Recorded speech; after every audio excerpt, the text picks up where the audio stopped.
Supreme court आईनी bench ने Islamabad high court के जजों की सीनियरिटी के हवाले से दायर इस्लामाबाद हाई कोर्ट के 5 जजेस की दरख्वास्तों पर नोटिस जारी कर दिए हैं। अदालत ने इस्लामाबाद हाई कोर्ट के कायम मकाम chief justice Sarfaraz Dogar, justice Khadim Hussain और जस्टिस आसिफ को काम से रोकने की इस्तदा मुस्तरद कर दी है। इसी बारे में जाने के डॉन न्यूज के नुमाइंदे उमर बर्नी से। उमर, बताइएगा अदालत ने नोटिस में मजीद क्या कहा है? जी बिल्कुल, सुप्रीम कोर्ट के जस्टिस मोहम्मद अली मजहर की सरबराही में 5 रुकनी आईनी बेंच ने इस्लामाबाद हाई कोर्ट के जजों की सीनियरिटी के हवाले से दायर दरख्वास्तों पर समाअत की। बेंच में justice Naeem Akhtar Afghan, justice Shahid Bilal Hasan, justice Salahuddin Panwar और जस्टिस शकील अहमद शामिल थे। जस्टिस मोहम्मद अली मजहर ने रिमार्क्स दिए कि हमारे सामने 7 मुख्तलिफ दरख्वास्तें मौजूद हैं। सीनियरिटी केस में 5 जज भी हमारे सामने दरख्वास्त लाए, क्यों न हम जजेस की दरख्वास्त को ही पहले सुने। राजा मकसद और बानी पीटीआई और इस्लामाबाद हाई कोर्ट के जजेस समेत दीगर दरख्वास्त गुजार हैं। राजा मकसद और बानी पीटीआई के वकील इदरीस अशरफ रोस्ट्रम पर आए और मौक़िफ़ इख्तियार किया कि बुनियादी हकूक के मामले पर हमने दरख्वास्त दी। बानी पीटीआई और राजा मकसद की नुमाइंदगी कर रहा हूं। जस्टिस मोहम्मद अली मजहर ने रिमार्क्स दिए कि पहले जजेस की दरख्वास्त को सुनना बेहतर होगा। रूल्स के मुताबिक भी सीनियर वकील को पहले सुनना चाहिए। इस्लामाबाद हाई कोर्ट जजेस के वकील मुनीर मलिक और सलाहुद्दीन रोस्ट्रम पर आ गए। जस्टिस मोहम्मद अली मजहर ने रिमार्क्स दिए कि इस केस में 2 अहम नुकात हैं। एक नुकता यह है कि जजेस का तबादला हुआ, दूसरा अहम नुकता यह है कि जजेस की सीनियरिटी क्या होगी। एक बात वाज़ेह है कि सिविल सर्विस मुलाजमीन के सीनियरिटी रूल्स यहाँ अप्लाई नहीं होंगे। देखना यह है कि सीनियरिटी पुरानी हाई कोर्ट वाली चलेगी। दूसरा सवाल यह है कि क्या तबादले के बाद नई हाई कोर्ट से सीनियरिटी शुरू होगी। आपका एतराज तबादले पर है या सीनियरिटी पर? मुनीर मलिक की जानिब से मौक़िफ़ इख्तियार किया गया कि हमारा एतराज दोनों मामलात पर है। जस्टिस मोहम्मद अली मजहर ने रिमार्क्स दिए कि जज का तबादला आर्टिकल 200 के तहत हुआ, वो पढ़ दें, जिस पर मुनीर मलिक ने अदालती हिदायत पर आर्टिकल 200 पढ़ दिया।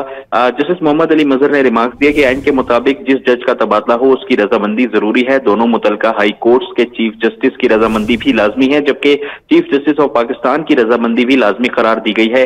मुनीर मलिक ने मौक़िफ़ अपनाया कि जज का तबादला सिर्फ आर्जी तौर पर हो सकता है। हमारा एतराज ये है। जस्टिस मोहम्मद अली मजहर ने रिमार्क्स दिए कि ऐसा होता तो आइन में लिखा जाता, वहां तो आर्जी या मुस्तकिल का जिक्र ही नहीं। आइन में सिर्फ इतना लिखा है कि सदर पाकिस्तान जज का तबादला कर सकते हैं। मुनीर मलिक ने मौक़िफ़ अपनाया कि सदर मुमलिकत के पास जजेस तबादलों का लामहदूद इख्तियार नहीं। जजेस तबादलों के आर्टिकल 200 को जजेस तकर्री के आर्टिकल 175A के साथ मिलाकर पढ़ना होगा। जस्टिस मोहम्मद अली मजहर ने रिमार्क्स दिए कि सदर मुमलिकत के पास जजेस के तबादलों का इख्तियार है। अगर जजेस के तबादलों में इजाफी मरात हों तो एतराज बनता था। खुद से सदर जजेस के तबादले कर दे तो सवाल उठेगा। चीफ जस्टिस पाकिस्तान की सिफारिश पर तबादले आइन के मुताबिक है। दौरान समाअत जस्टिस नईम अख्तर अफगान ने जजेस तबादले पर अहम सवालात उठाते हुए रिमार्क्स दिए कि इस्लामाबाद हाई कोर्ट का कयाम एक्ट के जरिए हुआ, क्या एक्ट में जजेस को तबादला करके लाने का स्कोप मौजूद है? मुनीर मलिक ने कहा कि एक्ट में जजेस को तबादला करके लाने की गुंजाइश नहीं है। एक्ट में इस्लामाबाद हाई कोर्ट में सिर्फ नए जजेस की तैनाती का जिक्र है।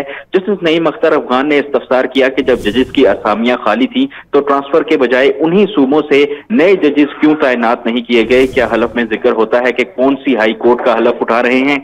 मुनीर मलिक ने जवाब दिया कि हलफ के ड्राफ्ट में सूबे का जिक्र होता है। इस्लामाबाद हाई कोर्ट का हलफ उठाते हुए इस्लामाबाद कैपिटल टेरिटरी का जिक्र आता है। जस्टिस मोहम्मद अली मजहर ने रिमार्क्स दिए कि हम जब आर्जी जज बने थे तो हलफ होता है, मुस्तकिल होने पर दोबारा हलफ लिया जाता है। सीनियरिटी हमारी उस हलफ से गिनी जाती है जो हमने बतौर आर्जी जज लिया होता है। देखना यह है कि अगर दोबारा हलफ हो भी तो क्या सीनियरिटी साबका हलफ से नहीं चलेगी? नए हलफ से सीनियरिटी गिनी जाए तो तबादले से पहले वाली सीनियरिटी तो सिफर हो जाएगी। मुनीर मलिक ने कहा कि इसलिए आइन में कहा गया है कि जज को उसकी मर्जी लेकर ही ट्रांसफर किया जा सकता है। अदालत ने 5 जजेस की दरख्वास्त पर नोटिस जारी कर दिए। कायम मकाम chief justice Sarfaraz Dogar, justice Khadim Hussain और जस्टिस मोहम्मद आसिफ को भी नोटिस जारी कर दिए गए।